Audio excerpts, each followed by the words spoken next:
எல்லாருக்கும் வணக்கங்க. இன்றைக்கி ரொம்ப சுலபமான முறையில் ஒரு சிக்கன் கிரேவி செய்ய போகிறோம். வாங்க எப்படி செய்யலான்னு பார்த்துடலாம். இந்த மாதிரி ஒரு முறை செஞ்சு சாப்பிட்டு பாருங்கள். ஒரு கடாயில் எண்ணெய் விட்டு பட்டை கிராம்பு பொரிஞ்ச அப்புறமா 2 பெரிய வெங்காயம் அரைச்சி வச்சுருக்கேங்க. அதை சேர்த்து நல்லா வதக்கிக்கோங்க. இது கூடவே 2 தக்காளியும் அரைச்சி வச்சுருக்கேன். அதையும் சேர்த்து நல்லா வதக்கிக்கோங்க.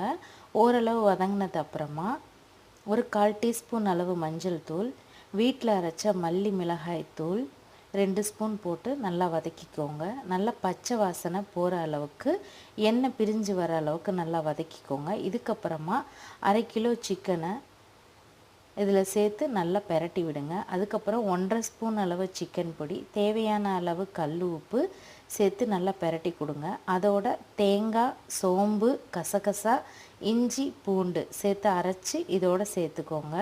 சேர்த்துட்டு தேவையான அளவு தண்ணீர் ஊற்றி மூடி வச்சுருங்க. 9 நிமிஷம் கழித்து திறந்து பார்த்தோம்னா நம்மளுக்கு அருமையான ஒரு சிக்கன் கிரேவி ரெடி ஆயிடுச்சுங்க.